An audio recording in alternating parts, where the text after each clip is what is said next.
Welcome everyone to week number 7 in Science 200. We just have this week and next week left in the course, and this week you will be starting on your presentation for which you have researched this whole term so far. So last week you put together the final touches for your paper where you did all the research on your topic and you explained it all in this paper. So that has been turned in by now. And this week, you're going to work on the first part of your presentation. But before we get there, let's talk about the SUMO web text. You have more information about the Deepwater Horizon oil spill. And what you're going to be reading about is an article that is a means of communicating the science of this horrific environmental disaster to the general public. And how do you know that it's actually science instead of opinions? Look for the numbers.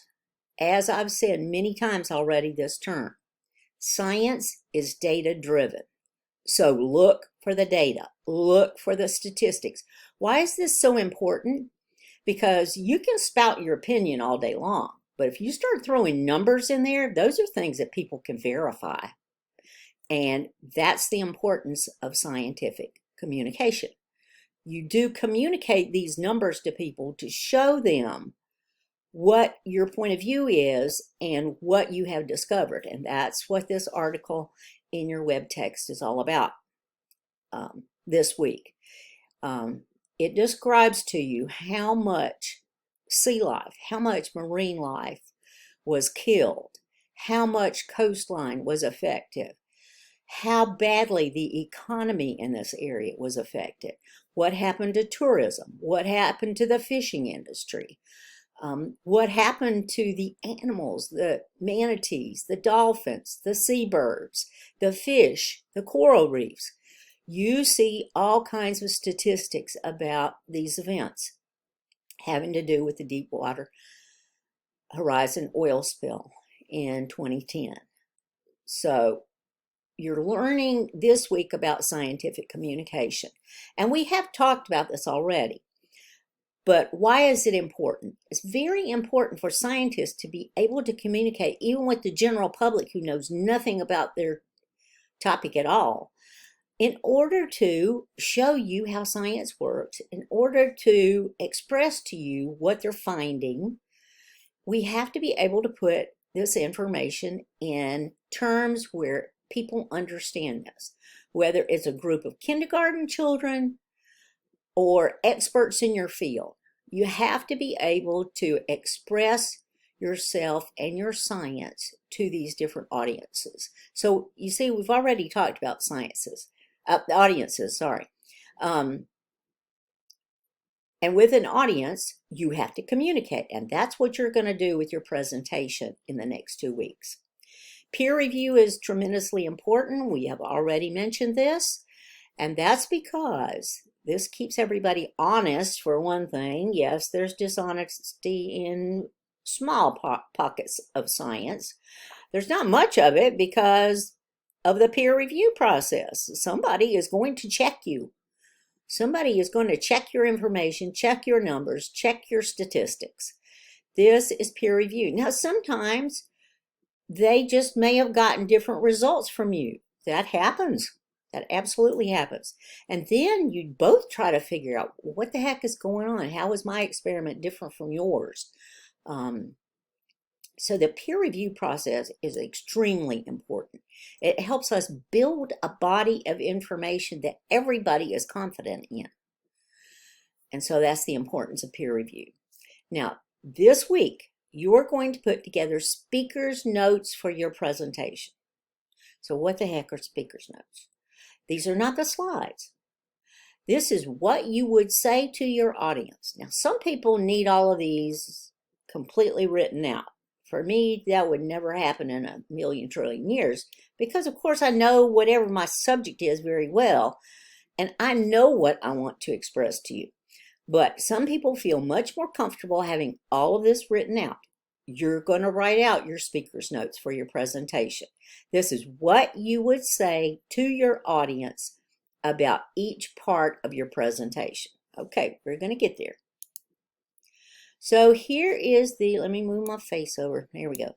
Here is the grading rubric, which also is your guidelines because it's telling you what you're supposed to be doing for this set of speaker's notes. So this is just written out information. It's a Word document. It's written out information that you're going to put on your slides for next week. All right.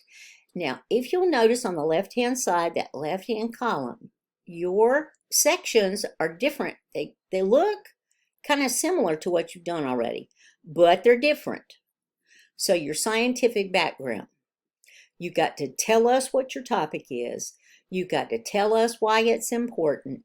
You got to tell us how it relates to science, period, right? Why is this important? That's an audience catcher right there. You have to show them why this is a good topic, why it's important, and how it is a scientific topic. Then you have your audience. This is where you're going to explain how your issue impacts your particular audience. You've already chosen your audience, who you're going to present this to. If you're going to present this to a governmental agency, that's going to be a totally different presentation than to the general public or to a group of your fellow scientists. Totally different presentations. And you're going to use examples.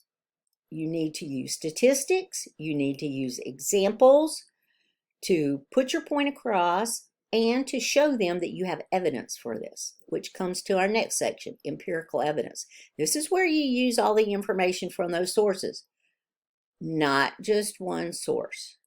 I mean, would you ever expect anyone to have only one source of information to help them come to a conclusion about something? No. Now, there are a lot of people who don't use any evidence whatsoever out there in the world today. You and I both know that. You're going to use your empirical evidence to get your point across, why you're looking at this topic in a particular light. All right? Personally, why does this affect you personally? Why did you even choose this? And how did it affect you? Investigation. How did this change your thinking? So if you worked on GMOs, most likely you were thinking, oh no, GMOs, because that's what everybody thinks. Oh no, GMOs, we can't eat GMOs. They're completely unhealthy for us. All right, hate to tell you, you've eaten a GMO today. I'll guarantee it. Unless you went out and picked, no, I can't even say that. I was going to say if you picked your own fruits and vegetables from your garden, you probably used a genetically modified seed. I'm not kidding. That's how prevalent they are. So how did this change your thinking? If you checked on health effects of GMOs, you found that there are absolutely no studies that show that there are adverse health effects in human beings from consuming GMOs, and they've been around since the 1990s. So how has this changed your view? If you're doing electric vehicles, are they as environmentally friendly as everybody says they are? Maybe you found something different. All right, then message. This is not a section. This is just overall, did you communicate your message to your particular audience in an appropriate way? Articulation of response. Did you use good grammar? Was everything nice and organized? Did it all make sense? You know, just the regular stuff. Articulation of response. So if you'll notice, scientific background, audience, empirical evidence, personally, investigation, those should be your slides for your presentation next week. These are the sections. Make sure to label them. This is important. Make sure to label scientific background and then write it. Audience, write it. Now you get it, right? So this is a big grade. So make sure you get this done. And what I wanted to show you on this next slide is when you make your slides next week, here I made an example. Ocean acidification, bam, I want an image to help catch the attention of my audience, right? I do not want a whole slide full of words. Have I seen presentations like that? I absolutely have. To the point where you just want to poke your eyes out because you don't want to sit through a presentation like that. Yeah, I've seen them. College administrators are the worst. Sorry, but they are. So anyway, you have a title. You have a color scheme that's catchy. You have some kind of image that's catchy. And then you put a few words. That's fine. You can put an outline. I love outlines. What is ocean acidification? Why does it happen? What are the effects? How can we stop it? Okay, so this shows you and your audience, shows to your audience what it is that you're going to be talking about. Now notice at the bottom of the slide down here, I don't know if my cursor is showing up at all, but down at the bottom of the slide, look where it says click to add notes. That's where you're going to copy and paste your significance section of your speaker's notes right down here. Now, well, isn't your audience going to see that? No, they don't see that. They see the slide.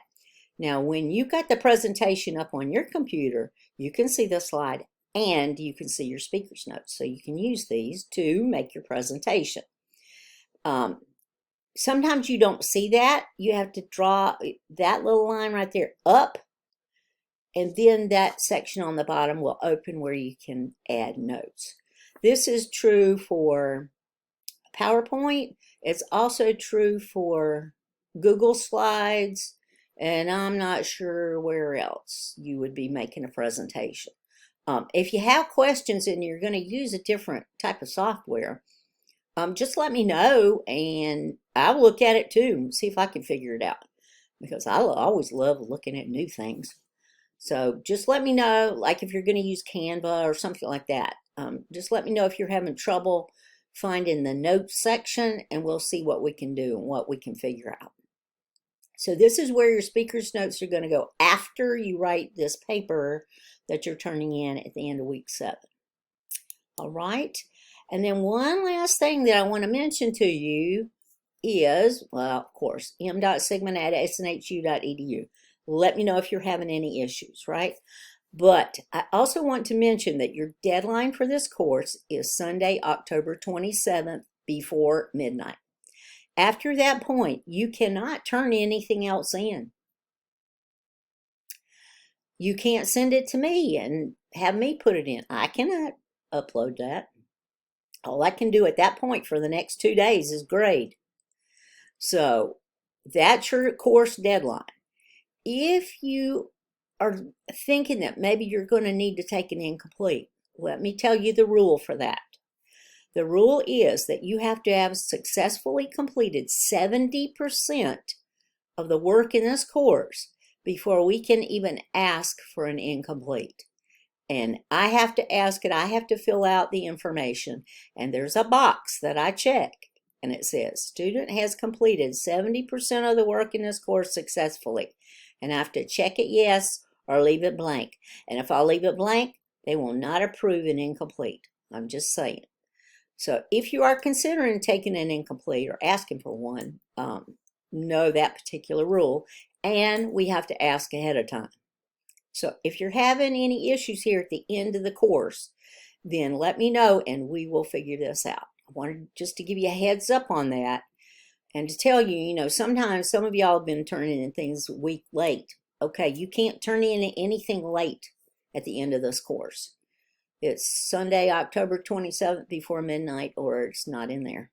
That's the way it goes. So let me know if you're having any trouble. Let me know if you're having any questions. With that being said, I hope that you have a wonderful week this week.